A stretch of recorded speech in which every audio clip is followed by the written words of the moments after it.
Hey YouTube, what's going on? It is Jax here, back with another video, and today's video is going to be about the ladder replays I had from my end of season push last season. I had considered giving up at about 6,600 trophies. I just couldn't get anything going on the final day of the season, but I had like an hour to play because we weren't doing anything else, and I was really bored, so I just kind of pushed a little bit. I was able to get an 882 finish in the world. Not great by my standards, but I think I still had some really nice games because I was playing really well. I just didn't have time to keep going higher. Able to get rid of the 900 and put an 882 on there. So very nice stuff. And yeah, I just kind of wanted to share some of the replays. I have some good ones against Bait. I have a good one against, I believe, Balloon, like Delivery Log, and I played it really well, and I wanted to show that one. It's just going to be a good video, so we'll go hop right into those replays. Alright, so going into the first replay against Epper13 Heart Nevti? I don't know how to say that. But this is a weird deck. He was running Double Prince, Musketeer, Barbell, Graveyard. And this is definitely not the greatest of matchups, just because those two princes really shred the P.E.K.K.A on defense. And then that Graveyard is also really annoying to break through, along with the Mega Minion and the Snowball, and the Musketeer, excuse me. They can just be like really hard combo to break through. So he goes in with the Musketeer to snipe the Magic Archer and the Prince. I played that Magic Archer just so that like I could make sure that the Prince was going to have to, A, was going to get damaged down by the Magic Archer, and B, was going to have to charge through something to get to my tower, giving me plenty of time to react and defend. Musketeer locks on, and then I kind of waste an Ewis here, and Bandit does not get a dash thanks to his Snowball. So not the greatest of starts. We took like 500 damage from the Musketeer. I could have played that better, maybe time the Bandit, but I was trying to get a little too fancy with the interactions there.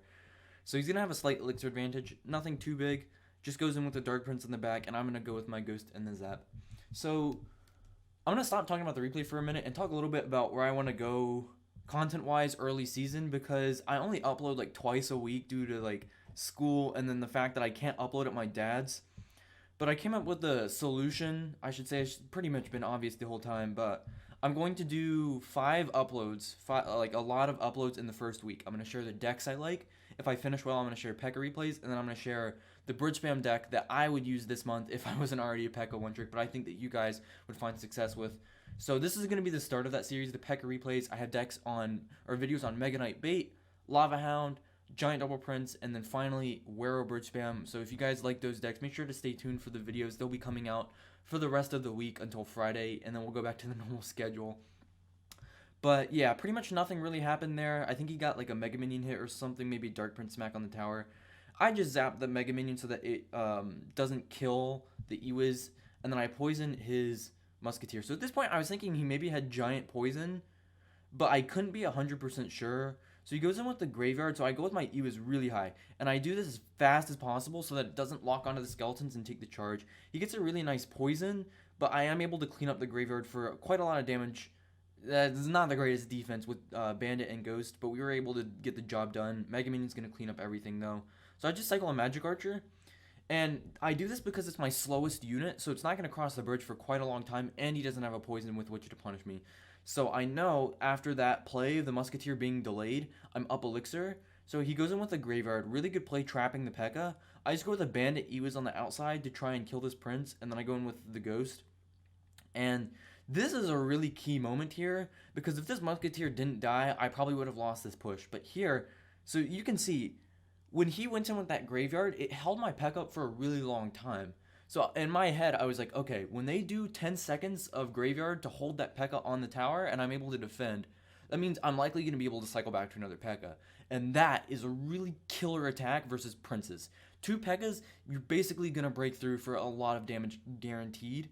So that was what was going through my head. I was like, okay, I don't want to just spam. He's got Double Prince, Snowball, easy defense. He can't kill P.E.K.K.As with both Princes, though. 2 P.E.K.K.As, they're just going to do too much damage. So that is why I want to get back. So I go with my Battle Ram, and then I play a P.E.K.K.A at the bridge. 2 P.E.K.K.As, he tries to block the Battle Ram, but that was not a good play. Wasted a 4 Elixir because he didn't think I would go in with that P.E.K.K.A. So now I just go with an Ewis on the Mega Minion. Ewis spawn plus 3 Ewis hits, kills the Mega Minion, a really nice interaction, and now we have 2 P.E.K.K.As on the tower. One make that, the Ewis zapping away at the tower. I zap to try and get the last P.E.K.K.A hit, and as she dies, she gets the hit off. Really nice stuff there. And you can see he spent so much elixir on the P.E.K.K.As, and he still took his tower just because of how much damage they output against both princes. So really nice replay to start off the video, and we'll go into the next one.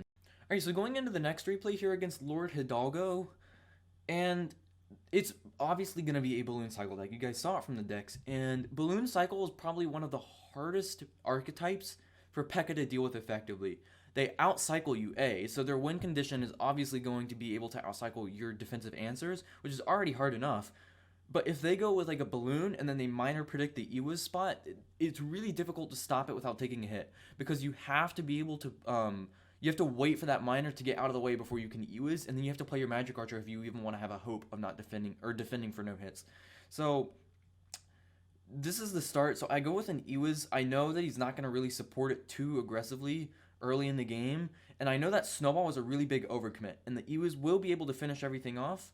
So he just goes with a delivery log and kills everything. But you can see I have a really nice elixir advantage here, and I know that because he overcommitted. He went Ice Golem, Loon, Snowball after going Minor Bats. So we'll go through, I know in my elixir counting video I said to keep it in a small sequence, but we'll go kind of big picture here. He went Minor Bats. I countered it with a Ghost, which is worth 3 elixir. Then I banded it, which is worth 6. So he went Ice Golem, he went 7. Then he went Balloon, which is 12. And I defended with an Ewas, and I spent 10 total. And then he snowballed, adding 14. My Ewas survives, meaning that my 10 is getting me counter push while his 14 got him nothing. And then he has to go delivery log, which is an extra 5 there, and I only went with a battle ram. So you can, like, I was like, okay, I have a really nice lead here, and he's not really able to punish me. Except he does punish me. And so I know for a fact only a Magic Archer is not going to defend that at all. It's not going to be able to stop it for a hit, so I might as well not even try and place my units there. So he goes with a terrible Snowball, to be honest. That just lets me separate my units even more. And that's how I need to win this matchup. I need to separate my units from his delivery. So here I go with a Bandit, and I misjudged his elixir. I thought he was actually going to be able to deliver immediately, but he wasn't. He was that low. But he does get off a nice delivery. PEKKA smacks. Bandit's going to come up there, take the Hunter shot. Actually, no, I forgot. PEKKA took the Hunter shot. So he take his tower, and again, we have a really nice elixir advantage. So that attack got me a free tower, pretty much. And it didn't cost me that much elixir. It only cost me 1 elixir overall because I'm still up 3 when I was up 4. So just a really nice attack there, really nice PEKKA the back. And so I go Zap, and then I quickly PEKKA the center. And that was to try and catch him on surprise. And again, we forced out the panic log. And I knew that if I went PEKKA in the pocket, he didn't have any ground units to really distract it. So PEKKA doesn't smack the Hunter. And at this point, this tower is pretty much forfeit, except that it isn't. In most cases, I'd be willing to sack the tower, but with delivery log, I can't afford to. He can easily defend all of my pushes if we're in 1-1 and then start spamming the opposite lane. So I go, again, Battle Ram in the pocket, I believe, later after the Ewas dies, to separate from his delivery. I can't be giving that delivery value. It's just going to kill the entire push before it even starts. So he goes with the... he goes with a snowball or something. I forgot what he did. He counters the Magic Archer though, and I went Battle Ram again, space everything out. But what I was also doing was, with that constant pressure, I was cycling back to another set of units. As you can see, I placed my Magic Archer, and I'll have my Ewas next to defend. So that pressure isn't just me spamming, trying to get damage back. I'm also using this time where his stuff is out of cycle to make sure I can get my stuff in cycle, because I know if I space everything out, I'll get positive trades, which means he'll have to wait to attack longer, and I can cycle back and make sure that I have my defense ready to go. So I go in, again, Magic Archer in the middle, and then Ewas on top of the balloon.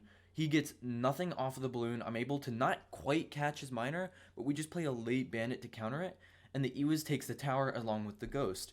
So you can see, like, the way I was playing that matchup once I knew he didn't have a building was defend, counterattack, defend, counterattack. Try and attack and get as much of a positive trade as possible so that I can always cycle back to my units and make sure I can defend. Defending is always hard, but if you can do it once or twice, you actually have a pretty decent chance of winning this matchup. Against the Bomb Tower Ice Golem variant, not so much. That variant's a lot easier for them to defend with, but in this variant, this matchup, I was able to recognize if I cycle quickly, if I'm able to keep my cycle flowing, make sure that he's always on the defense after his attack, and I'm not just letting him attack again, I will be able to defend almost every push. Alright, so going into the third replay here against Mori from On God Legends Mexico. I say that as On God Legends. I don't know why. That's just the abbreviation I'm used to. But I think it's just ONG Legends. But still, how do you guys read that clan name? I'm curious, because I've always read it as On God Legends. So I've played this guy a little bit before. I know he's running Giant. Not all of you guys are going to be able to just see your opponent and tell what they're running. So we're both just not willing to make the first play here until we do at pretty much the exact same time. That was pretty funny. I remember looking in the match and I was like, dang, we really made the play in the exact same second. It's not even like we hit 10 elixir. So Bandit to Dark Prince, not the worst interaction in the world. He zaps my Bandit. I just go with my Ewiz to make sure that nothing fancy happens. I knew my Bandit was going to dash, but I also wanted to get counter push. We force out the Fireball. We have a 2 elixir advantage. Nice stuff there. We can cycle our zap in the back.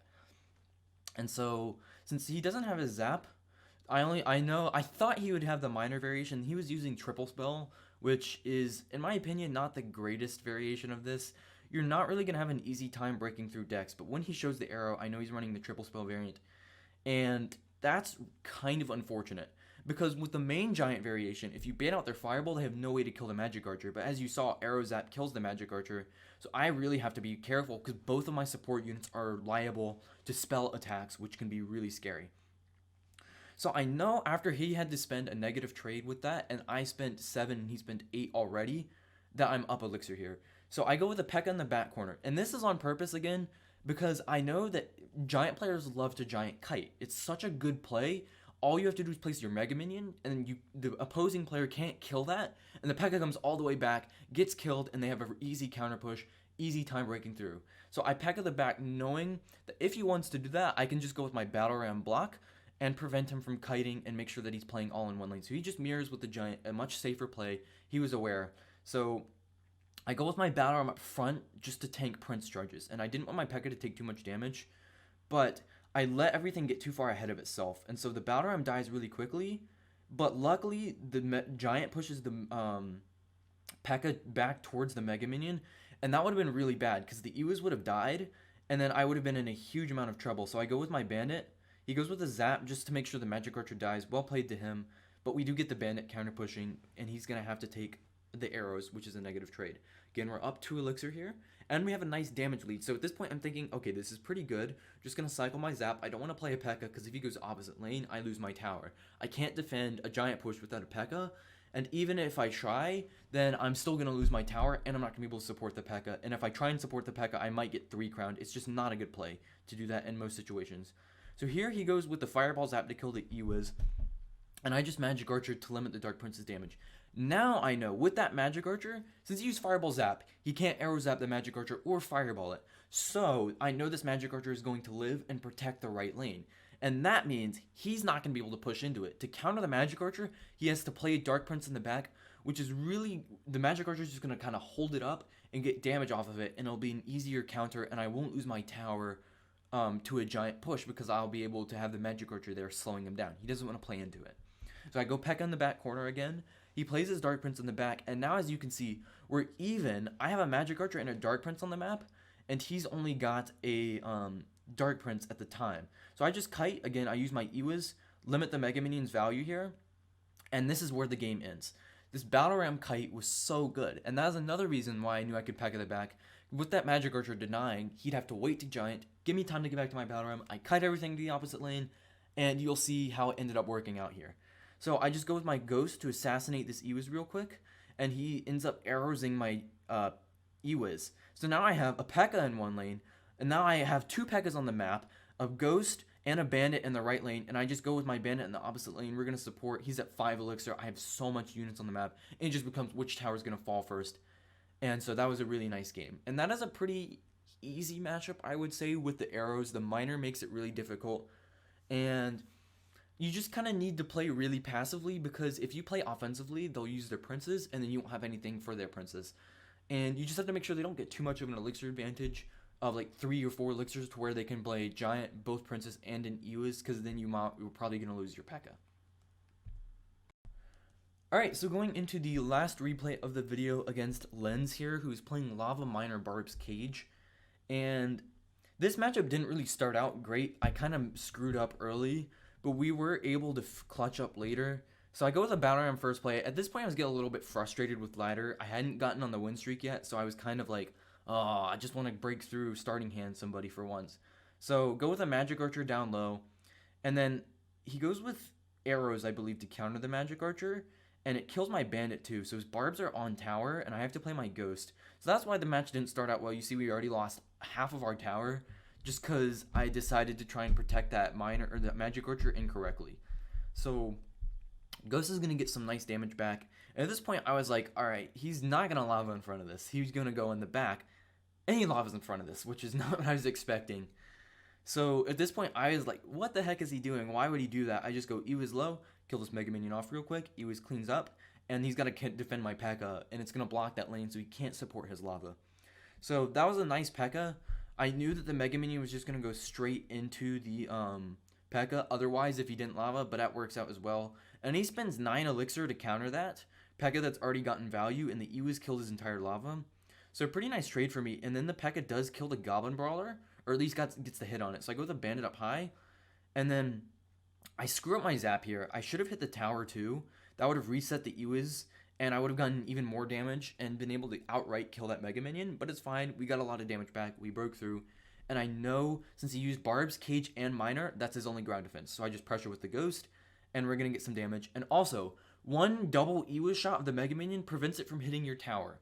Also, if you zap it, it doesn't hit the tower. So I know I don't have to worry about that, and I can just let it go. I Ewas as late as possible to try and get as much counter push as I can. And he's going to end up not letting it go. He plays the Baby Dragon, which is a good play for him because now I have to Magic Archer and I have no air units. But I decided to Battle Ram instead, pull it back. He plays this Goblin Cage, I believe, and that's going to be that. Battle Ram's not going to break through. Just cycle a Bandit in the back to deal with this Brawler.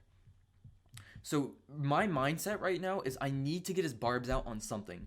And I need to make sure that I use my Magic Archer behind whatever I get the Barbs out with. So if I go Battle Ram with this Magic Archer, he plays his Barbs, Magic Archer obliterates them, and we're looking really good. His tower is at 600, so I know I can Poison Cycle if I absolutely need to. And since he doesn't have Zap, I can cycle my units in the back because he's not going to be able to kill them with an arrow Zap.